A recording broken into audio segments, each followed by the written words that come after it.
চলে আসলাম রান্নার নতুন একটি ভিডিও নিয়ে। আজকে তৈরি করে দেখাবো গরুর মাংসের কালো ভুনা।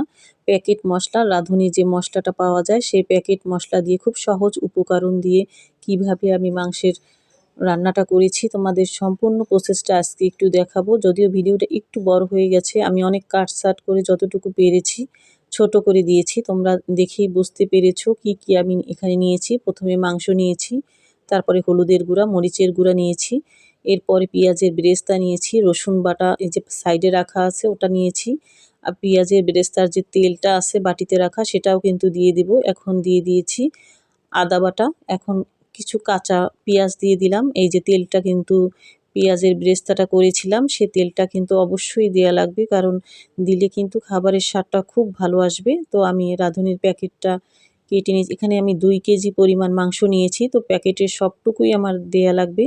তো আমি কিছুটা পরিমাণ দিয়ে এখন খুব ভালো করে হাত দিয়ে চটকে নিচ্ছি। এভাবে সব উপকরণ দিয়ে মেখে আমাকে অবশ্যই 30 মিনিট রেখে দিতে হবে, কারণ রেখে দিলে খাবারের স্বাদটা দ্বিগুণ বেড়ে যাবে। আর হাতে যদি একদমই সময় না থাকে, একটু 5 মিনিটের জন্য হলেও একটু ডিপে রেখে দিবেন, দেখবেন ঠান্ডা হয়ে গেছে এবং সবটা খুব দ্রুত মিশ হয়ে যাচ্ছে। তো আমি আস্তে আস্তে কিন্তু আমি মেরিনেটটা করে নিচ্ছি।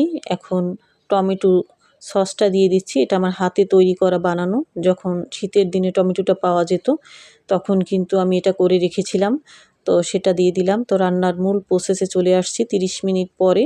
সামান্য কিছু কিন্তু সরিষার তেল দিয়েছি। এখানে কিন্তু মাস্ট সরিষার তেলটা দিতে হবে, কারণ কালো ভুনায় সরিষার তেলটা দেওয়া খুবই জরুরি।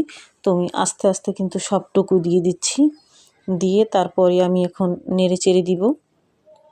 সবাইকে স্বাগতম সাথী কুকিংস অ্যান্ড ব্লগে, এবং সবাইকে আরও একবার ধন্যবাদ জানাচ্ছি যারা ভিডিওতে প্রতিনিয়ত দেখে লাইক কমেন্ট করে যাচ্ছেন, তাদের সবাইকে অসংখ্য ধন্যবাদ। এবং যারা আমার ইউটিউব চ্যানেল থেকে দেখতেছেন তাদের সবাইকে অসংখ্য ধন্যবাদ। তো আমি ভিডিওটা অনেক বড় হয়ে যাবে, সেজন্য কিন্তু রান্নাটা আমি অনেক সংক্ষেপে করে ফেলছি, কারণ চুলাটা দেওয়ার সাথে সাথে ওটা কিন্তু আমি এই যে দেখাচ্ছি মাংসটা কিন্তু চুলার উপর অনেকক্ষণ ছিল। এরপরে একটুও কিন্তু পানি দেইনি। এই কালো ভুনাটা তৈরি করার সময় কিন্তু অবশ্যই পানি দেওয়া যাবে না, সম্পূর্ণই তেলের উপর রান্না করতে হবে।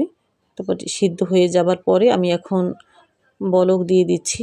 এটাও কিন্তু সরিষার তেল, শুকনা মরিচ দিয়ে বলক দিয়ে দিচ্ছি। এখন খুব আস্তে আস্তে নিভু জালে একদম নেড়ে চেড়ে দিতে হবে। এরপরে কাঁচা পেঁয়াজ যেটা সেটা দিয়ে দিয়েছি। অবশ্যই এই পর্যায়ে চেষ্টা করবেন একটু কাঁচা পেঁয়াজটা দিয়ে দিতে, কারণ কাঁচা পেঁয়াজটা দিলে খাবারের স্বাদটা একটু বেশি মনে হবে। এখানে কিন্তু আমি সরিষার তেল এবং পেঁয়াজের